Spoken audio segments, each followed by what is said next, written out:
Global e take में आपका स्वागत है। हम दोबारा से हाजिर हुए हैं गुज्जर प्रतिहार पार्ट 2 लेकर। चलिए, तो कल हमने पढ़ा नागभट्ट द्वितीय, पढ़ा नागभट्ट द्वितीय का साम्राज्य पढ़ा। ग्वालियर प्रशस्ति के अनुसार वत्स, मत्स्य, तुरुस्क, किरात क्षेत्र में फैला हुआ नागभट्ट द्वितीय का साम्राज्य। फिर हमने बुचकला अभिलेख में उसकी उपाधियां पढ़ी, इंपॉर्टेंट है। नागभट्ट द्वितीय इंपॉर्टेंट इसलिए है, कन्नौज को राजधानी बनाने वाला कौन है? नागभट्ट द्वितीय है। कन्नौज को विजय करने वाला कौन है? नागभट्ट द्वितीय।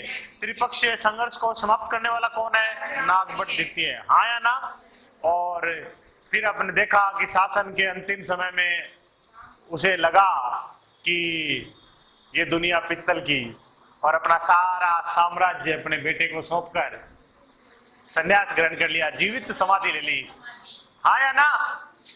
अभी रामभद्र आपने पढ़ा, और रामभद्र को भूल जाओ, मैं एक राजा करा रहा हूं, नाम है मिहिर भोज। क्या नाम है? मिहिर भोज। रामभद्र का बेटा है और नागभट्ट द्वितीय का पोता है। मिहिर भोज, मिहिर भोज।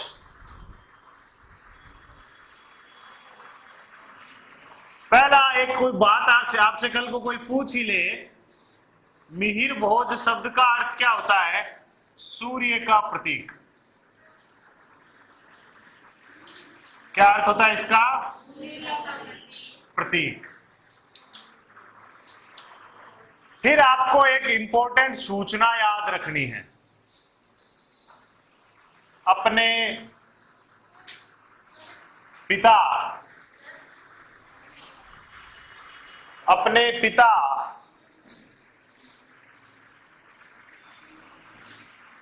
क्या नाम था उसका?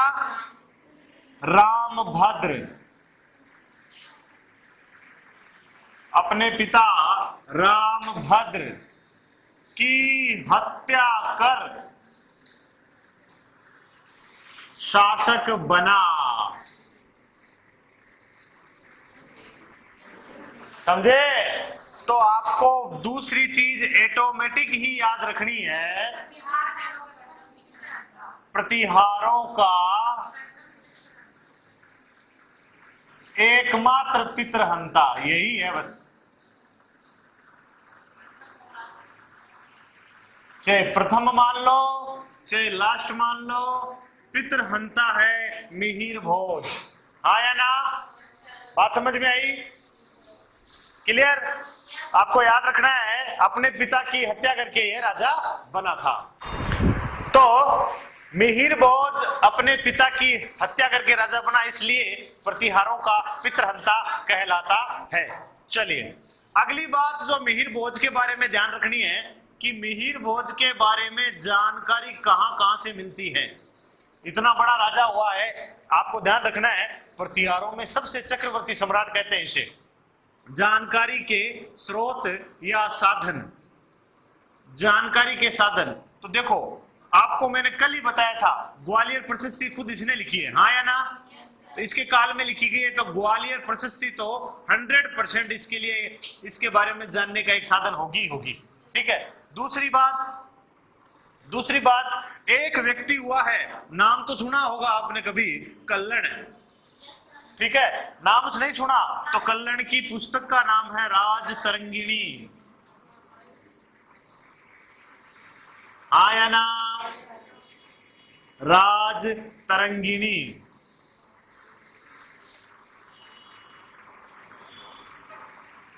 समझ गए क्या? राजतरंगिणी कल्लण की पुस्तक है, वो भी हमें इस बारे में जानकारी देती है। नंबर 3, आपको एक व्यक्ति का नाम याद रखना है, सुलेमान। क्या नाम है उसका? सुलेमान। आप बोलोगे गुरुजी नाम अजीब सा है, ये क्या चक्कर है? तो ये अरबी यात्री है, याद रखना। और इसकी पुस्तक है सिलसिला ए तारीख या तवारीख। ठीक है ना, सिलसिला ए तारीख या तारीख, ठीक है ना, आपने सुना होगा ना सिलसिले, है ना, वैसा ही सिलसिला है ये। चलो, तो ये सभी जानकारी के साधन आपके मिहिर भोज के लिए है, उपलब्ध है। मिहिर भोज इनके बारे में बताते हैं, उतारो इनको फटाक से।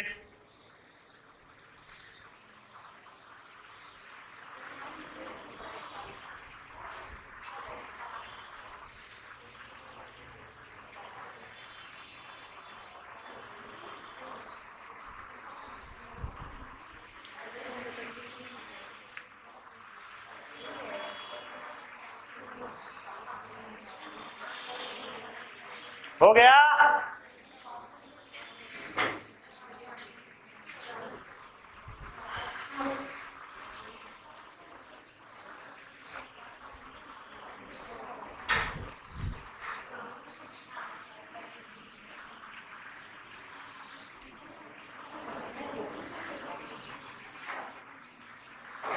चलिए,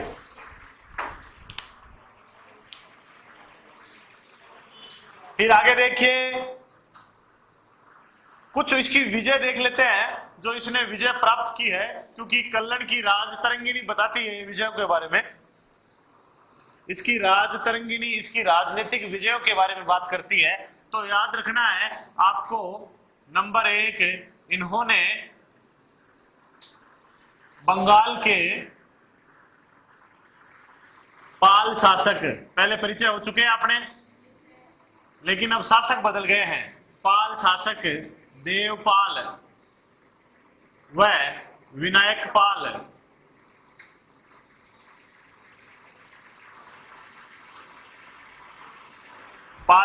को पराजित किया। दूसरी बात, इन्होंने राष्ट्रकूट शासक, नाम तो सुना होगा आपने इनका, दक्षिण का वंश है, तो अभी आपको याद रखना है इंद्र थर्ड को पराजित किया।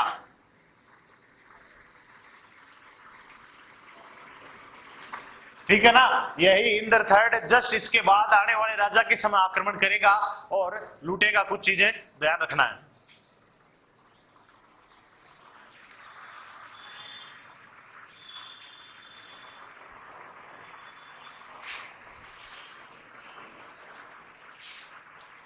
हो गया? अब देखिए उपाधियां, उपाधियां देखिए, क्वेश्चन उपाधियों में से बहुत बार आया हुआ क्वेश्चन है। पहला बात, कौन सा प्रशस्ति है? ग्वालियर प्रशस्ति। कौन सी प्रशस्ति है? ग्वालियर प्रशस्ति, ठीक है। और इस ग्वालियर प्रशस्ति में इसको एक उपाधि है, जैसे आपने वत्सराज के समय पढ़ा जयवराह, पढ़ा था ना, पढ़ा है ना, उसी तरह आपको यहां पढ़ना है आदिवराह। इसको वराह की उपाधि है एक्चुअली में, ये है आदिवराह, लग गया आगे, आदिवराह कहा गया है ग्वालियर प्रशस्ति में। दौलतपुर अभिलेख, एक और है दौलतपुर अभिलेख। इस दौलतपुर अभिलेख में इसे प्रभास कहा गया है, या प्रभास की उपाधि है। किसकी उपाधि है? प्रभास की उपाधि है। इसके अतिरिक्त इसको एक और उपाधि दे रहा हूं मैं यहां पे, क्योंकि इसने मालवा जीता था, इसलिए इसे मालवा चक्रवर्ती कहते हैं। क्या कहते हैं इसे? मालवा चक्रवर्ती कहते हैं। समझ में आ रही कि नहीं आ रही? यहां पे कृष्ण है भाई, ठीक है, इंद्र नहीं है, कृष्ण द्वितीय है। ओके, इसको पराजित किया था और मालवा जीता था, इसलिए इसने अपना नाम क्या लगाया? मालवा चक्रवर्ती। आया ना? याद रखना, 3 इंपॉर्टेंट उपाधियां बताइए मैंने, आदिवराह, प्रभास, मालवा चक्रवर्ती, ये याद रखना, ये इंपॉर्टेंट बातें हैं इसके बारे में। मिहिर भोज को। आदि वराह इंपॉर्टेंट है, बहुत बार एग्जामों में पूछी गई उपाधि है आदि वराह, याद रखना है ना। किस में है? ग्वालियर प्रशस्ति में है, ठीक है। ग्वालियर प्रशस्ति का निर्माण किसके समय हुआ? मिहिर भोज के समय ही हुआ है, ठीक है ना। ये मिहिर भोज के समय बनी है, ठीक है। और दौलतपुर अभिलेख में इसे प्रभास कहा गया है, और इसे एक और उपाधि है क्योंकि इसने कृष्ण को हरा के मालवा जीता था, इसलिए इसे मालवा चक्रवर्ती कहा जाता है। क्लियर?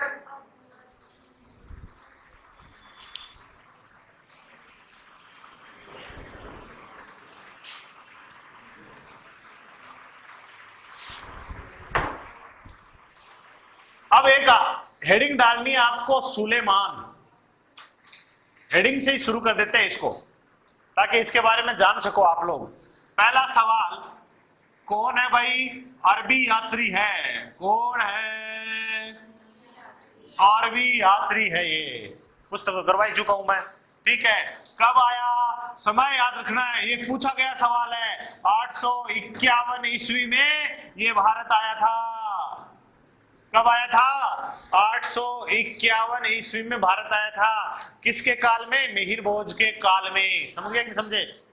हालांकि ये पाल और राष्ट्रकूटों के साम्राज्य में आया जाता तो, ठीक है, लेकिन ये बता के जाता है बहुत सारी बातें मिहिर भोज के बारे में। क्या क्या बातें बोलता है देखो।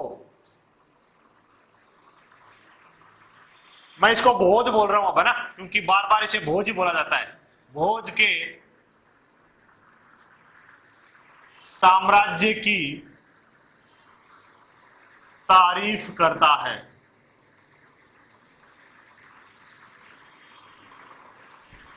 फिर भोज को बहुत बड़ी अश्वसेना का, भोज को बहुत बड़ी अश्वसेना का स्वामी बताता है, कि भोज के पास एक बहुत बड़ी सेना है, अश्वसेना है, जिसके दम पर वो लड़ता है। अब देखो ये कुछ बातें है ना, विशेष तौर पे मिहिर के लिए कहता है। क्या बोलता है? इस्लाम का स्वाभाविक शत्रु, कि स्वभाव से शत्रु है इस्लाम का। ये आया ना, इस्लाम को खिलाफ है ये, हमेशा इस्लाम का शत्रु है ये स्वभाव से। इसके अंदर कट्टर हिंदुता भरी पड़ी है, ठीक है ना। अपन कभी मुस्लिमों के लिए बोलते हैं ना, वो फलाना तो कट्टर मुस्लिम है, फलाना कट्टर हिंदू है, कट्टर ईसाई है, यानी सिर्फ अपने धर्म की महानता मानना, दूसरे धर्म की नहीं मानना, ऐसा व्यक्ति होता है। तो वह बोलता है कि ये स्वाभाविक शत्रु है। दूसरा, अरबों का अमित्र, मित्र मानी दोस्त, और अमित्र मानी जो दोस्त नहीं है। इस्लाम की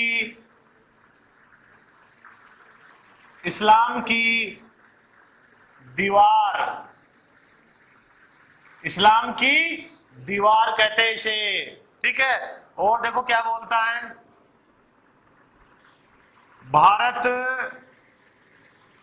काफिरों का देश है।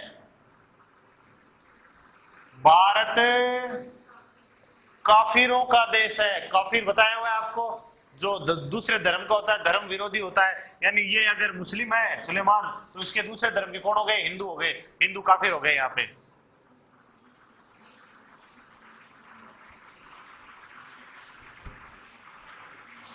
भोज ने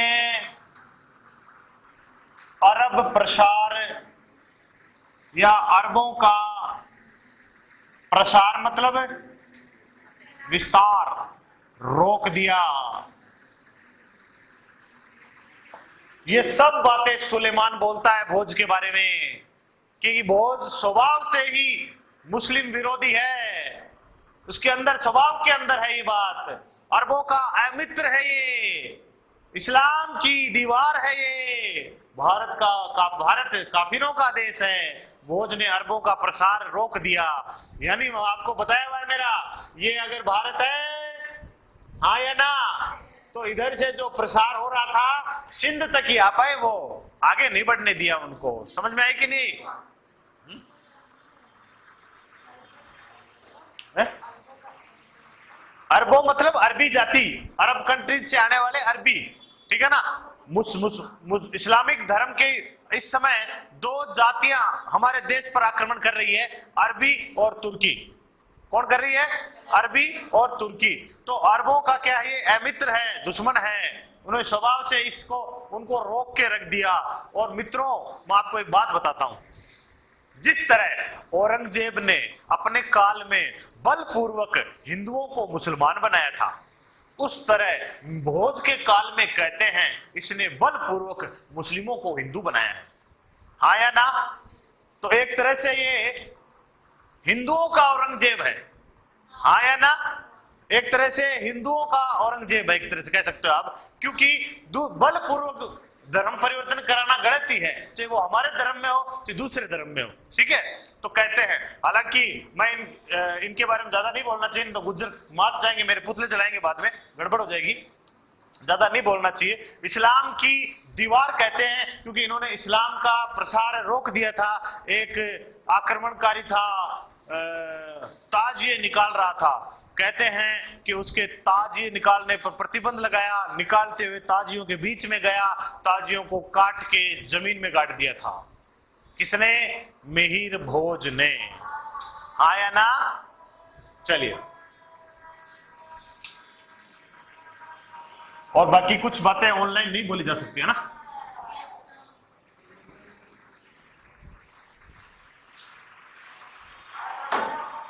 चलिए आगे बढ़े।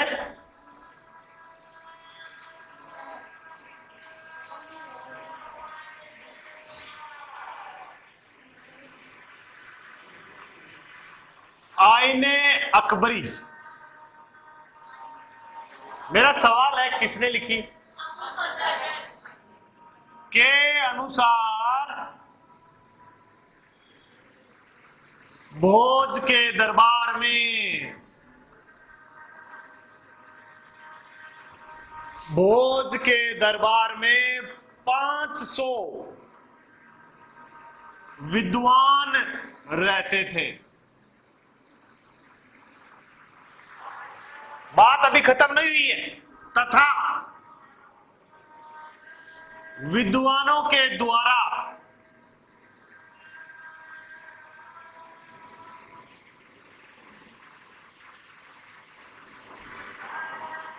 प्रत्येक श्लोक की रचना करने पर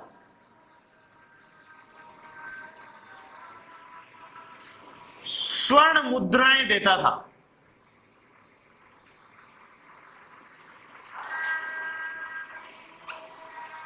क्या देता था? स्वर्ण मुद्राएं देता था। कौन? मिहिर भोज। उतारिए इस लाइन को, आईने अकबरी बोलती है ये बात।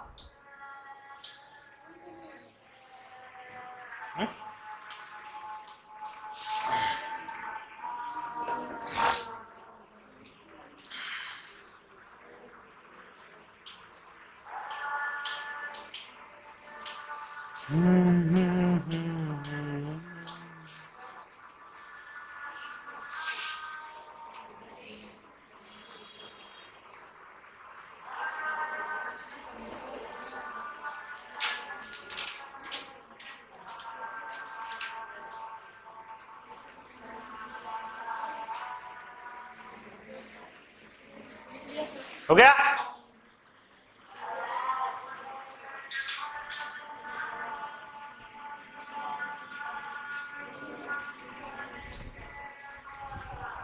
इतना सब होने के बाद आपसे कल को पूछ ले कि भोज वैष्णव धर्म का समर्थक था, इसका धर्म ही पूछ ले, तो आपको क्या बताना है? वैष्णव धर्म का, भागवत धर्म का, सनातन धर्म का, हिंदू धर्म का समर्थक था। कौन? भोज। ठीक है। चांदी के सिक्के चलाए। क्या चलाए? चांदी के, जिन पर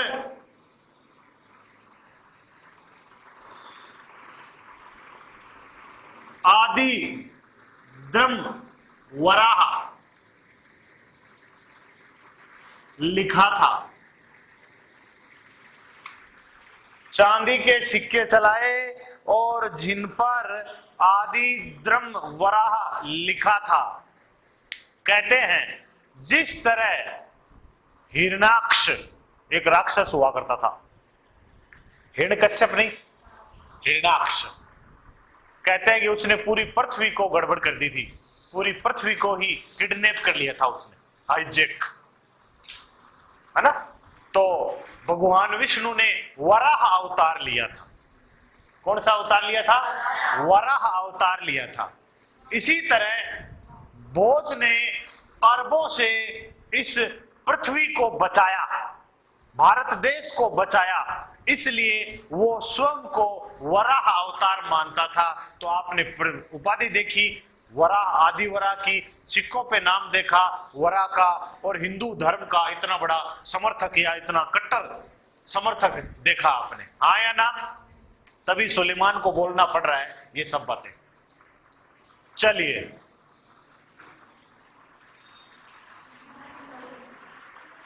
इसकी मृत्यु पर कहा गया, एक कथन है भैया, इसकी मृत्यु पर कहा गया। क्या कहा गया भाई? विद्या और विद्वान दोनों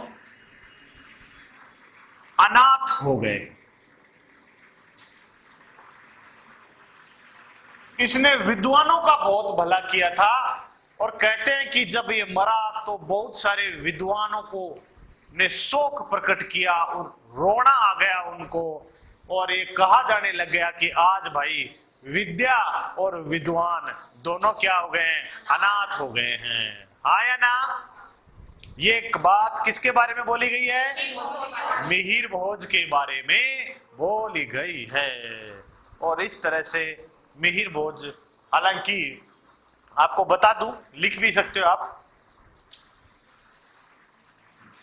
मरा तो तब मरा होगा, पुत्र महेंद्रपाल प्रथम को शासन सौंपकर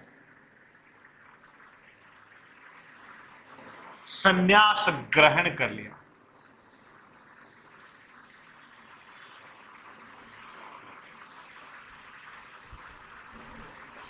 किसको? महेंद्रपाल को। एक बात और बता दूं क्या? वर्तमान में केंद्र सरकार ने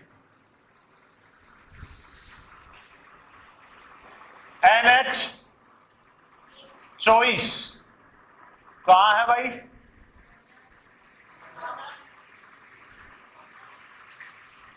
लखनऊ है शायद, दिल्ली लखनऊ कर लो चलो।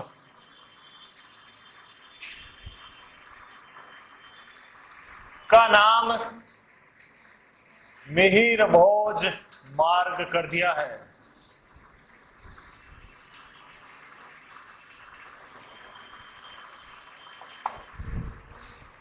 NH-24 का नाम क्या कर दिया गया है? मिहिर भोज हाईवे, मिहिर भोज मार्ग। ये भी ध्यान रख लेना। तो इस तरह से मिहिर भोज का अंत हुआ।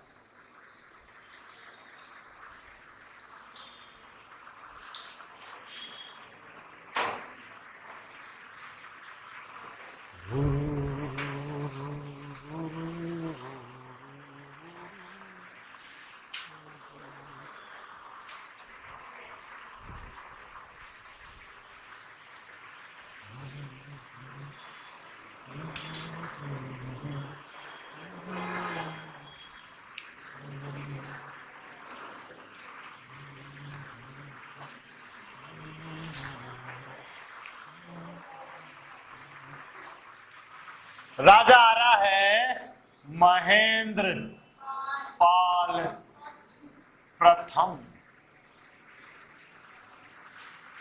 क्या नाम है जी?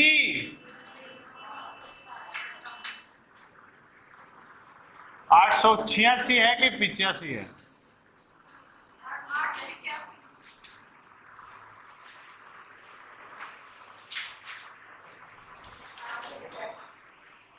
देखो उपाधियां, देखो इसकी पहले कुछ उपाधियां हैं इसको, और तो कोई खास बड़ी बातें नहीं है। रघुकुल चूड़ामणि पहली उपाधि, रघुकुल चूड़ामणि। दूसरी उपाधि महिषपाल। तीसरी उपाधि महेंद्रायुद्ध। क्या नाम है जी? निर्भय राज। ये कुछ उपाधियां याद रखनी है आपको। किसकी? महेंद्र पाल प्रथम की। रघुकुल चूड़ामणि, महेश पाल, महेंद्रायुद्ध और निर्भय राज।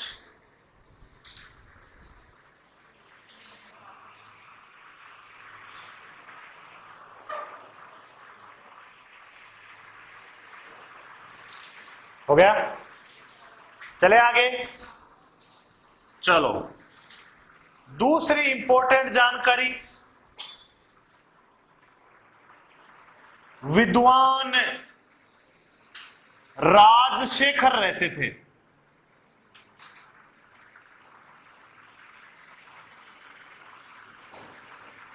ये क्वेश्चन भी बहुत बार आया हुआ है कि बहुत बड़े विद्वान है ना, इसलिए राजशेखर किसके दरबार में रहते थे? किस गुर्जर प्रतिहार शासक के दरबार में रहते थे?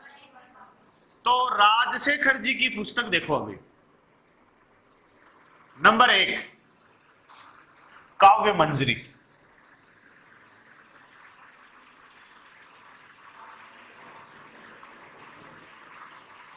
नंबर 2 काव्य मीमांसा।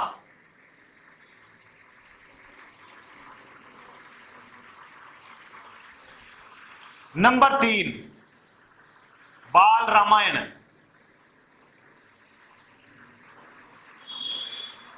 नंबर 4 बाल भारत। नंबर 5 प्रचंड पांडव।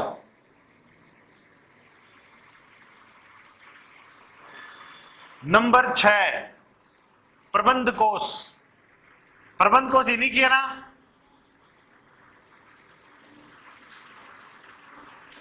राजशेखर की है ना प्रबंध कोश? चेक करना।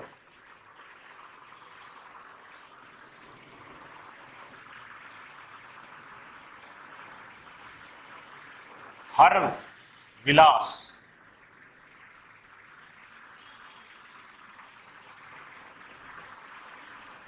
भुवन कोश,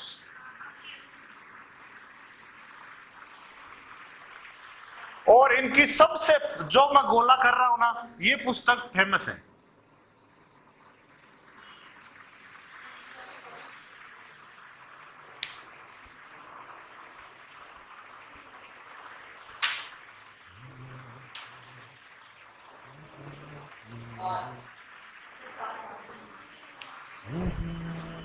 भावनाओं को समझो,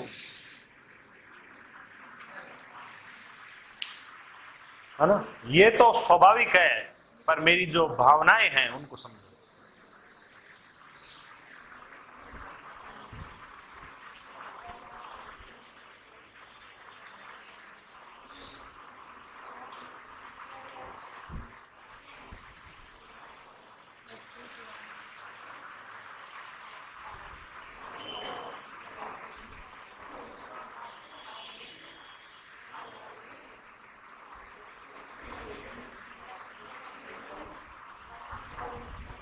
हो गया? हो गया? बढ़िया बात। देखिए अच्छी चीजें हैं, आपके पास 8 पुस्तकें आ गई है एक ही विद्वान की। एक तरह से आपका साहित्य तैयार हो गया है।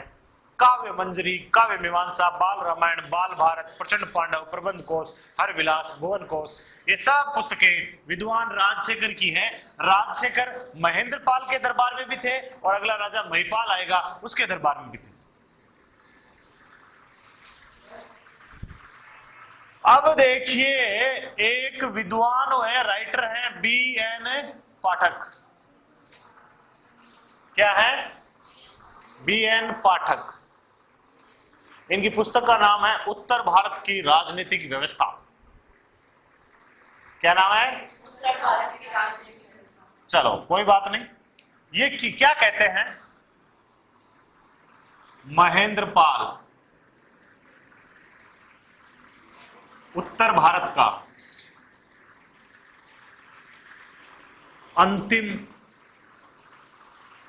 महान हिंदू सम्राट है। ये बात B.N. पाठक बोलते हैं। महेंद्र पाल उत्तर भारत का अंतिम महान हिंदू सम्राट है। ठीक है ना? यानी इसके बाद कोई भी महान हिंदू सम्राट नहीं हुआ, यही है।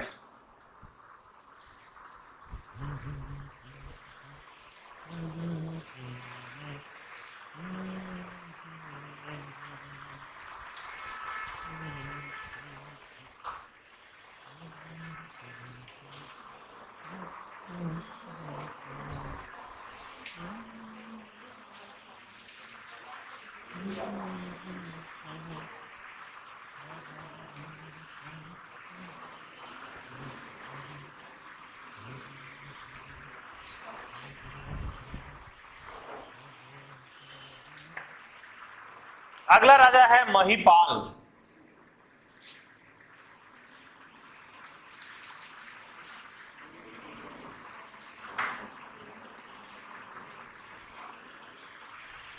महिपाल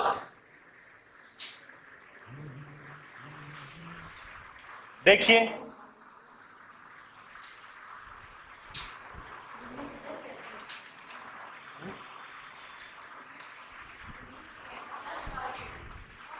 उन्नीस सौ कहां से आ गया? हाँ, 913 से करना। देखिए,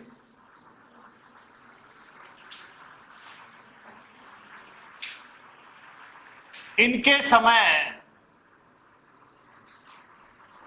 राष्ट्रकूट शासक इंद्र थर्ड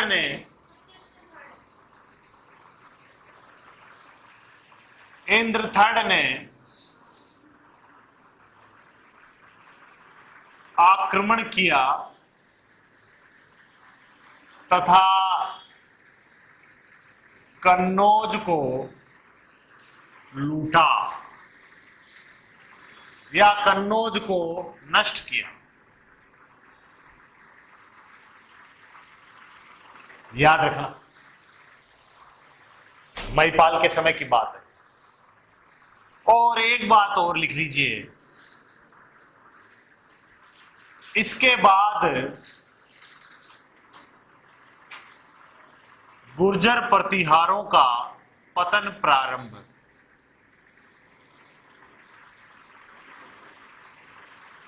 देखो बच्चों, कोई सूरज जो उदय होता है उसे एक दिन क्या होना पड़ता है? अस्त होना ही पड़ता है।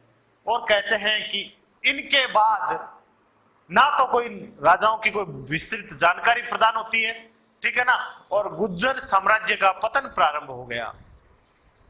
जो साम्राज्य नागभट्ट मिहिर भोज के समय इतना महान बोला जाता था, उसके बाद पतन शुरू होता है। किसके बाद? महिपाल के बाद। एक लाइन और लिख सकते हो, राजशेखर इनके दरबार में भी रहते थे। मैं लिख देता हूं, दरबारी राजशेखर ने इन्हें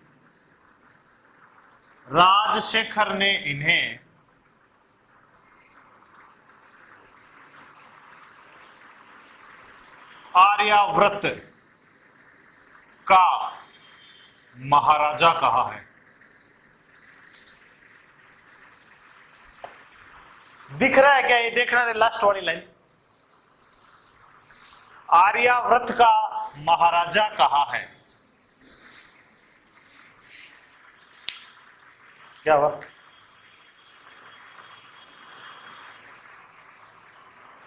इसने भी उपाधि प्राप्त की थी, हेरंबपाल। ये उपाधि है साहब,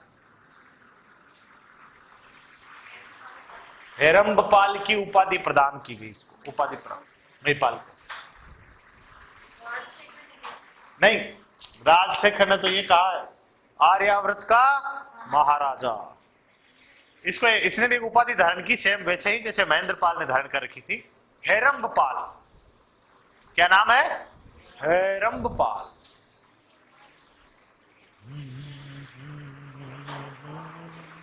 हो गया?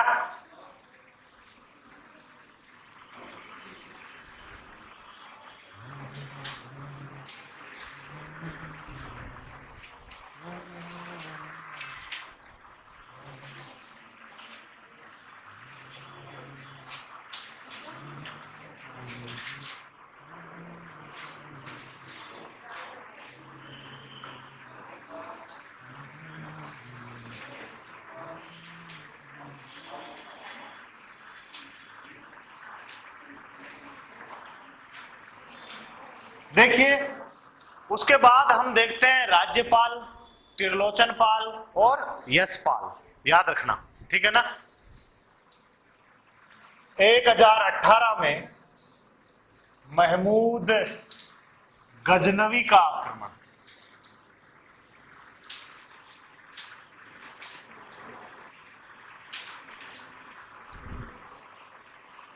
कन्नौज को लूटा, ठीक है ना? राज्यपाल के समय राज्यपाल भाग भी गया था डर के। त्रिलोचनपाल, महमूद गजनवी का पुनः आक्रमण।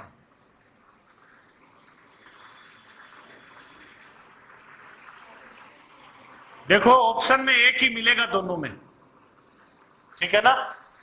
कभी क्वेश्चन भी आ जाए ना कि किस प्रतिहार शासक के समय गजनवी का आक्रमण हुआ है, त्रिलोचनपाल के समय भी हुआ है, राज्यपाल के समय भी हुआ है। याद रखना इस बात को।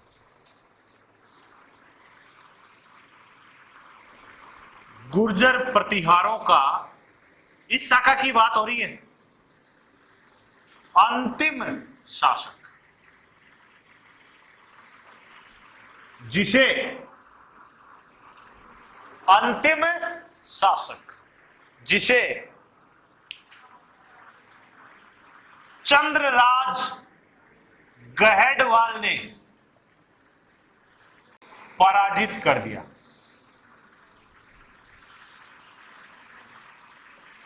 और इनके साम्राज्य के ऊपर किस साम्राज्य का आरोपण हुआ? गहडवाल वंश का। और आपने जयचंद गढ़वाल का नाम सुना ही होगा, है ना? हाँ, पृथ्वीराज चौहान का मौसेरा भाई था। क्या था? मौसेरा भाई था। तो बच्चों, चंद्रराज गढ़वाल ने इसे पराजित कर दिया। अब आपको एक चीज याद रखनी है, मंडोर शाखा का अंतिम गुर्जर प्रतिहार सम्राट इंदा प्रतिहार, बीनमाल वाली शाखा का अंतिम गुर्जर प्रतिहार शासक यशपाल प्रतिहार। ये इंपॉर्टेंट है। और इस तरह से आपके गुर्जर प्रतिहार का जो एपिसोड है वो समाप्त हुआ आज का। हम आगे फिर चौहानों को लेकर फिर उपस्थित होंगे आपके सामने। बने रहिए, तब तक नमस्कार।